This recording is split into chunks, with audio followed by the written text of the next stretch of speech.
Hey everyone, Rohan Dhawan here, founder of Uability, and in this fantastic interview, I have Dhruv with me here, who is a marketer, and honestly, the kind of results that he has been able to accomplish after working with us are amazing, especially at his age. So, I would love to talk more about that. But before I do that, Dhruv, just begin by telling everyone a little bit about your background, where exactly you're from, and how did you get into this whole tech space and everything. Sure. Thank you, Rohan. So, hi guys, my name is Dhruv. I am from Mumbai, Maharashtra. I'm currently 20 years old and I'm a fourth year engineering student at Shivnada University. So, when I was 18, I started receiving a few posts from Uability, and that's how I got into the loop. And somehow, one way things led to another, and I ended up being a part of Uability family at the age of 19. At that time, I did not even have any knowledge about digital marketing. All I knew is that it's a space that I'm interested in, and having worked with a few clubs in my college, I knew that marketing is a space that really suits me. So I started exploring digital marketing, educating myself, and then I joined the Ability program. And since then, it's been an amazing ride. Sure, there have been a few ups and downs, and recently, due to COVID, it's been pretty bad. But at the same time, what Uability has been able to offer, it's been really great. I'll just like to say that the mindset shift that has happened with me, it's been the most significant thing. Uh, for example, when I was starting out, I did not even know that I have to target a specific industry. For example, real estate or fitness clients. All I was doing at that point was calling random people up. Hey, do you want my services? There was no proper framework for me, uh, and I feel that is a very big thing that Uability has helped me in, is identify my niche and actually know and actually now I actually know what to talk on the call rather than everything being impromptu. Right, makes sense. Got it, man. So, what I'm curious to know is like, usually at your age, a lot of people would want to do a digital marketing course that would help them maybe get a job or maybe some sort of certification. So, I'm curious to know what made you start your own agency? Like, why did you want to start your own business? Okay, that's a great question. So first of all, I would like to say that currently in the Indian market, the digital economy space is crowded. It's a complete red ocean out there, Yeah. right? And there are so many people coming out and wanting to start their own agency or are just freelancing, that the prices of everything and the quality of the services has gone down a lot. Right. For a small example, I'm part of a lot of digital marketing groups now. I can see people promoting or offering just normal social media posts for as low as rupees 100 per post, right? And all this has created a lot of problems in the sector, and I felt that I didn't feel at that time. I feel now that I want to change things a little, use my own techniques and use my own strategies, you can say, to offer my clients the best results as I can. And regarding your question as to why I started my own digital marketing agency, the first thing is that marketing is a very interesting field for me. Since the starting, I have not felt out of comfort. It's right in my comfort zone. So that's one thing. And second thing is that I want to be my own boss. I don't want some kind of authority over me ruling that you cannot do this, you cannot do that. Okay, it's 3 p.m. No, you cannot work at 3 p.m. It's lunchtime. Right. So all these kind of restrictions I would say that those kind of restrictions are not suited for me, and I Right. wanted to either freelance or have my own agency. That's pretty good, man. But how did you like manage to convince yourself or maybe your parents or family members that, rather than going towards the secured path, that almost when we are kids, right? As Indians, we are like Right. trained properly that, oh, you go to school, you go to college, and you go get a job and everything. So how did you really convince yourself and your parents to follow this path that I'm pretty sure 90% of your friends would not be doing? Like they'd be probably in the other direction. So how did you do that? True. So at my age, yes, my family pressured me into, since I was I would say, a pretty good student throughout my school time and in my college. I knew that I would have been able to get a pretty good job if Mm-hmm. I proceeded in the correct uh, path, right? But I wanted to explore more things, and that, since I wanted to explore more things, it was that thing that made me, how should I say this? That made me firm on my decision that yes, this is the path I want to go, and no matter what anyone says, I'll keep on following this path. And once I decided myself, and once I was determined myself that okay, this is the path I've chosen for myself, it was pretty easy to convince my parents, because the first biggest hurdle is convincing yourself. Hmm. And beyond that, if you convince yourself, I got two clients after that, just after that. Awesome, And man. that was the immediate. So once you get some good results, your Mm-hmm. parents and family members will definitely support you, Right. right? If you have no plans, if you have no goals, if it's just a simple sentence that I want to be a freelancer, or I want to be a businessman, then you probably will not do anything, Hmm. right? Those are just words, those are not action steps. Right. So I would say that convince yourself, make a good plan out of it, uh, measure some KPIs for yourself.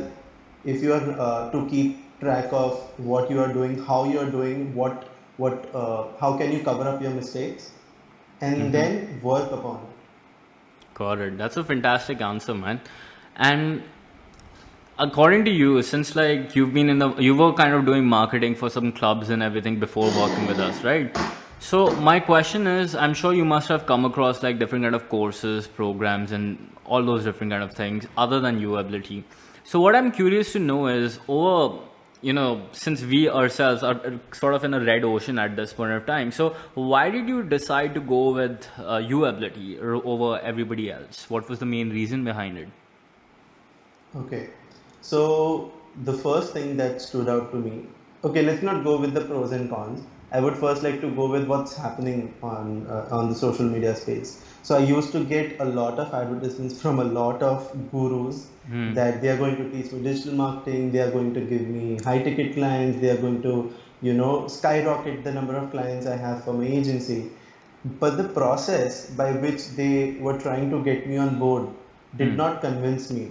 It felt more of a scam, as in they were trying to get money out of me, Hmm. right? But the day I had a call with Pratham, Hmm. that call was very different from other institutes who try to sell some shitty course or something. But Pratham's call was very different. He identified the problems I had in my life, Right. and it seemed of more like a, he's trying to bring out the problems in my life and trying to address those rather than just sell your course. Hmm. If you wanted to right now, you could be making 5 times more if you were just selling your course, right? But that was the main thing which stood out to me. As in, Pratham was with me on the call for such a long time, and even at the end, I said no to him, Hmm. right? But at the end of the call, Pratham convinced me that bro, have a call with Rohan once. Hmm. If you don't want to say yes on this call with me, it's completely fine. I can schedule another call for you 1 week from now. And that, since I'm a college student, obviously there's a money issue, right? Right. So that was the main problem with me at that time. He told that okay, take your time, try to arrange the funds, and contact Rohan once. I'll arrange a call with him. Hmm. So when after I had a call with you, that was the factor. That was the time when I knew okay, I have to join the call, and regardless of whatever, I need to get into this program, because I would say the impression I had of you guys is completely different from the bullshit courses out there.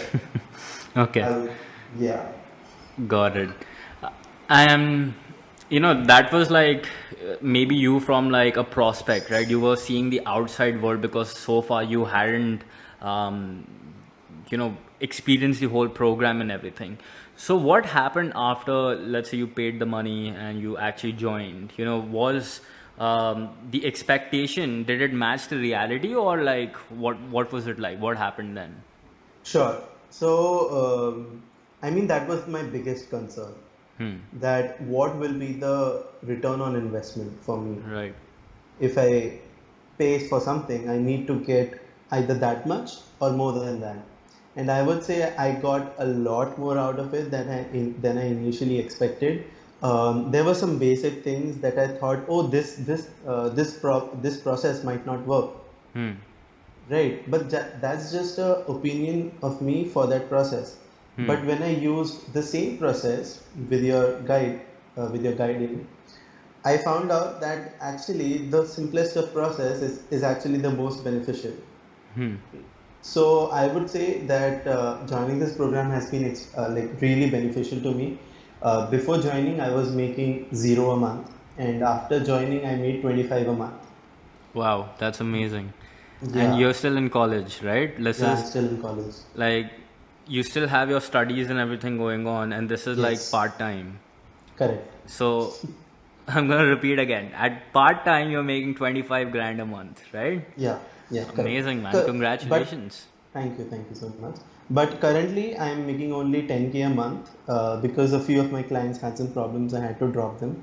And Hmm. actually, it's pretty good also since I don't have a lot of time. It's my fourth year of college. I'm pretty busy. Right. Uh, but yeah, I don't mind the extra money that I have right now. Absolutely, man. Who weren't any college student would, right? Yeah. But what I'm curious to know now is after you have graduated, do you plan to like take this full time, or do you plan to like maybe do something else? Okay, so I'll be completely honest. I'm sitting for the placement process at my college because I mean that's what my dad has asked me to do. Hmm. Right. So I am sitting for those placements, but at the same time, I'm also focusing in this area. And I know that once I get free, I'm sure to, properly improve upon myself over my past mistakes and get more new clients. And once I have minimum three recurring clients for 2 to 3 months or maybe more, then I'm going to proceed making this my full time. That's fantastic, man. And considering that, you did part time and achieved that, I'm really curious to find out what would happen if you actually devote 100% of your energy and time on this, Yeah. right? So that's great. So if you don't mind, can you like walk me through the starting process, right? Actually, before I get into that, there's one thing that you mentioned which was important. You said that initially you said no to Pratham, that I can't do this and everything. And then later you did a call with me where you decide, okay, you know what, I think I should go forward with it. So what I want to know is, and also you mentioned that being a college student, obviously finances is a challenge. So how did you? Question number one is, how did you arrange the finances to actually make this happen? And if maybe you want to give any tips to other college students or anyone. And number two would be, what changed between that no to Pratham and that call between me and you that made you want to say that, you know what, like, I just want to do that? Like, what kind of doubts did I clarify, or what exactly happened that made you want to just go forward with it? Sure. So I'll answer the question number one first. Um, I arranged the funds using the help of my uncle, my dad's elder brother. I knew my dad can also pay, and he didn't like that I approached his elder brother first. Obviously, no father would ever will. But I wanted to, keep that debt over myself Right. rather than to my rather than giving it off to my father. Hats off, And man. Great job. thank you. So I knew that that would be something that would motivate me to work so that I can pay off that debt Mm-hmm. rather than asking for an Right. easy check from my father. Right. There were a few arguments over it, obviously, as to why I approached his brother and not him. But at the end, everything worked out. right? I even have paid half of the debt that I owed him. Wow. And yeah, and by the end of the year, I'll complete all of it. Right. Awesome, man. And thank you. And the second question as to what changed between you and Pratham, I mean, there was no major difference. All I wanted to know is the person behind the entire viewability program, right? Because we both know that Pratham is the person who takes the first strategy session, right? But I wanted to know who is the Rohan that he keeps referring, and who is the Rohan on the video on the Right. website. So, and after I had a call with you, I felt like you and Pratham are on the same page, not on the same page, on the same word, Hmm. right? And it felt more humane than other programs. It would be Right. a lot more difficult to contact the actual, maker or the owner of the institute for some bullshit marketing course.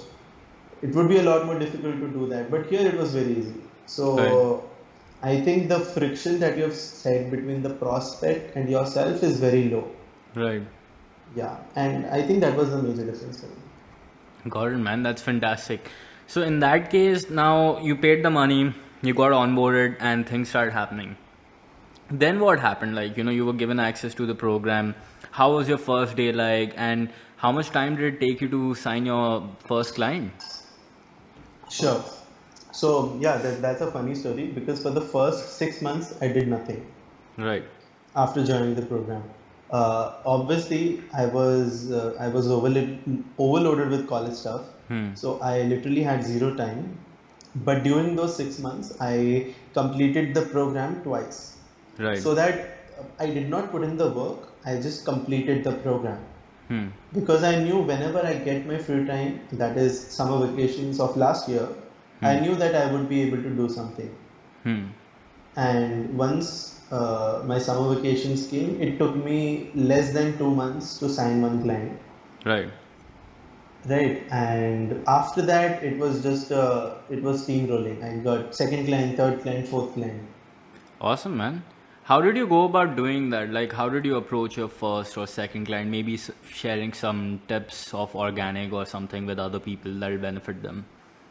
Sure. So, like in my college, there are a lot of like people have started new ventures, and these are mostly seniors, 4 5 years elder than me. And in one of your videos, you have mentioned that first start out by contacting people who are most likely to respond to you. I mean, people Right. who you can connect on a personal level. Mm-hmm. So the connection between me and those seniors was Shivnadar, my college. Hmm. Right. And since the college was the mutual connection, it was very easy to, get them on a call. Hmm. And I could have charged, I think I should have charged them a lot more for one client, especially. I was working like 6 to 7 hours a day for them. But Right. I knew I couldn't charge that much because it's my first time Hmm. starting out. And charging them 50, 70, 80,000 would not be, good on my part. Right. Since it's a learning experience for me too. So Hmm. I kept it to a minimum, charged only 25 grand. Got it. And yeah, and then for the second and third client, since I already knew what I was doing, I could charge the same amount to them. Right. And they were also you signed them using your personal network approach. Yeah, I contacted them using LinkedIn since Right. we had a mutual connection, which is my university. And after that, it was pretty simple. Got it. And there has been only two clients. No, there has been only one client which is not part of the personal network approach. Right. How did you approach him, or how did you sign him? Okay, so I cold called 200 real estate agents, Nice. and Nice. out of that, more than 170 said no, Right. and only 20 30 said like were kind of like okay, we might be able to give it a shot. But at the end, only one said yes, Right. And this is like so. Like, and this is firstly, during the pandemic. wow. I mean, what? Firstly, it's commendable, but like what a lot of people I hear, they come to me and they're like, Rohan, I did like, 2 calls or 5 calls and they all said no. And I'm like, dude, you don't know. You don't know. Yeah. So, like, firstly, man, congratulations, because, you know, as human beings, when you hear like no's, no's, no's like 170 times, you're like, man, this is not gonna work, right? Yeah. But then staying persistent and like continuously going on till the time you found that one client who's like, okay, you know what, I trust you and let's give this a shot. So during that time when they were saying no to you all the time, how did you really stay persistent that, you know what, I can't give up, I have to do it? Yeah, that is actually the most difficult thing. Yeah. Whatever you do, maybe it's, getting a job or getting a client, it's one and the same thing. Right. You will face no's a lot more than you face, maybes or yeses. So the one thing that you have to always focus on is, not letting yourself down. Hmm. Once you don't get a response or someone says no, you have to remind yourself that no, there is someone out there who will say a yes. Right. Right, and I think everyone might have seen those, images on social media, Facebook or Instagram, that two people are digging down, Hmm. and one person goes down deeper and deeper and deeper, finds a diamond, and Yeah. one guy stops just before the diamond. Exactly. That's the Exactly. only thing. I mean, it's kind of similar to what I personally think is, you should not say that it's a no. I personally like saying that it's a no for now, right? Yeah. So it's kind of like you saying no to Pratham, but still you are here and you're still, part of a client, right? Exactly. So it was a no for now, but then it became a yes later on. So that's what I think is the best step that anyone could utilize. So that being said, like, do you think you were mentioning earlier about the mindset shift that you had after going through UAbility? Can you elaborate on that? Like, what exact mindset shift did you have? Sure. So, as I mentioned once, that I did not exactly know how to get a client, Hmm. let alone getting a high ticket client. Hmm. So, the first step in that was figuring out your niche. As much deeper you can go down, the higher your chances become on getting a client. Mm-hmm. Because at such a deep level, no one is even focusing on that particular target market, right? Right. Now, for example, if there's a company like Colgate, Hmm. Colgate wants to sell toothpaste to everyone, Hmm. but you are a toothpaste manufacturer that wants to sell toothpaste to children who have bad breath and yellow teeth. Hmm. So that's first you need to go into children, then yellow teeth, then you are coming into the smell portion of teeth. So I Exactly. mean, yeah, at such a deep level, Colgate is like, no, we don't even want to target children. Yeah. That's when you form your own blue ocean, right? Yes, correct, Hmm. exactly. So even if you are playing in the red ocean, you actually have to figure out how you can convert it into a blue ocean. Right. I think that's a fantastic example, the way you explained it. Cool, man. So you signed clients and you got to 25 grand a month, which was amazing. And then you also, by any chance, did the sales process work? Like, did you use the same sales process that was taught in the program to close these deals, or what happened? Okay, so yes, I did use the same sales process. I felt that the real estate sector does not respond to the sales process um, in a particular way as taught in the program, because agents are a different kind of they have a different kind of mindset. But I have recently changed my niche. It's fitness and gyms right now, and I feel they have responded to the sales process much in a much better way. Right. Right, so I feel that only very few niches actually respond to the sales process in a different way. Hmm. But otherwise, most of the niches, which is like 90-95% of the niches, will respond to the sales process exactly of like how you have mentioned. Got it. And also, it comes down to, you or the person using their own mind to actually customize it and obviously making their own Otherwise, it'll just be literally the copy paste thing. So I think what I've noticed is people who really succeed actually take out the time to customize it and make it their own and test it out and figure this works and that doesn't work. Yeah. So I'm sure that you did that as well. Yes. Correct. Awesome, man. So according to you, what was like your happiest moment, since the time you actually joined Uability? So there were, I would say, two happy moments. One was when we got, okay, the first part was we did not use the sales process for the personal network approach. Right. Because personal network approach, if you're being if you are trying to follow the sales method which is taught for someone, then it probably might not work, right? So the conversation I had with the seniors, it was more personal, and humane, and it was funny. We were discussing things around like the connection we had. Right. I could not put in the sales process that you had taught there. So and they didn't even watch my videos, my VSL video, which is a key part of the sales process, right? So it was just a normal call. So that was one of the happiest things, that I closed one high ticket client with no prior experience in digital marketing, and my first client, right, with no portfolios, nothing, and without following the sales process, I was able to get them on board. Right. And the second happy moment was like during this pandemic was that I almost got three yeses from three different real estate agents who were medium to high ticket clients, right? And they said yes, exactly how you had taught in the program.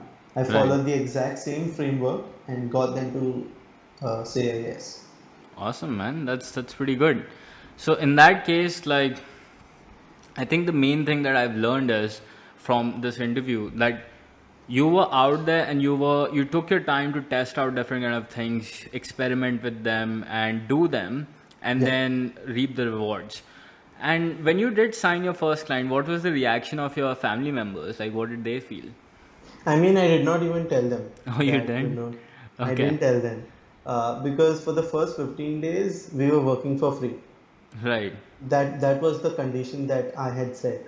That Right. I'll be working 15 days free for you. If I don't feel that I can be of value to you, then it's fine. 15 days, it's fine. You can hire someone else. Right. They were actually approached by three different agencies at that time. During that time, they were searching for a marketer for themselves, and they decided to choose me over three more agencies who had a lot more experience. Right. Right. So at that time, I didn't even tell my parents. I just showed my dad my bank account that I've got 25K, and he was like, "Okay, that's nice. Nice, You man. can continue what you're doing." He must be proud of you then, bro. Yeah, definitely yes. Awesome, man. That's good. Cool. So that was like really insightful. Now, Dhruv, if you had to go back in time, right? Let's say Dhruv, who's just starting college, or somebody else who's watching this video, maybe they are starting college, or maybe they want to be their own boss or something. What advice or tip would you give to them if you had to go back in time and sort of recommend? Okay. So I would say first is obviously you have to be motivated throughout. Right. There might be a few people who will support you, but at the end of the day, the person who is caring for you and who wants you to go forward is yourself. Right. So you need to be very strong mentally throughout the process. Second thing is you have to educate yourself, right? I mean, before contacting the clients, I had very little education, as in for digital marketing, how to use the tools, how to do. There are so many things, Right. So educate yourself first before contacting a client. Otherwise, you are going to look like a fool. So don't do that. And third thing, one second. Yeah, third thing is that don't fall in the digital marketing space, and especially right now in 2021, if it's just search for digital marketing on YouTube, you're going to get lakhs of videos. Hmm. And so it's just that you don't fall into the rabbit hole of digital marketing. Hmm. It's a deep rabbit hole that teaches you how to get 11 lakhs, 15 lakhs, $50,000 in 1 week, 2 weeks, in 3 weeks. Right. So these guys have done those things because they have an experience of 10 plus years. Hmm. If you look at if you look at those people, they are clearly above the age of 35 or 40. Hmm. Right, and you can obviously do that, but you have to do the first year that they also spend without clients or reaching out to clients. Hmm. So that is one thing that people who are starting out in digital marketing. Uh, I'm just going to speak about digital marketers right now. Right. Right. So you have to be aware of who you are following, who you are making your idol, Hmm. and you have to be mindful over okay, I should follow this and I should stick to this. Don't keep on jumping the boats Hmm. since there are so many influencers out there just for digital marketing. Right. Any tips on how can somebody distinguish that, okay, this is the person that I should follow and this is the person that I should not follow? Like, how did your mental process went about making this decision, and what would you recommend to somebody else as well? Sure. So I would just for influencers, if you can say, I'm not taking any names right now, Right. but if you are currently watching videos of three different influencers, you need to find out which person is the most, I would say, talking to you personally. Hmm. Which person actually cares about what you are doing rather than selling you a course at the end of his video. Right. If you see him mention his course name multiple times in the video, you need just click the unsubscribe button Okay. immediately. Got it, man. Yeah. Awesome, Dhruv. This was like a really wonderful interview, and I'm sure that this will inspire a lot of people in college who are planning to do what you want to do. So, Dhruv, in case anybody wants to get in touch with you, they want to know more about your services or anything like that, what's the best way to reach out to you? I mean, my information is available out there, but if you want, I can just mention my email ID.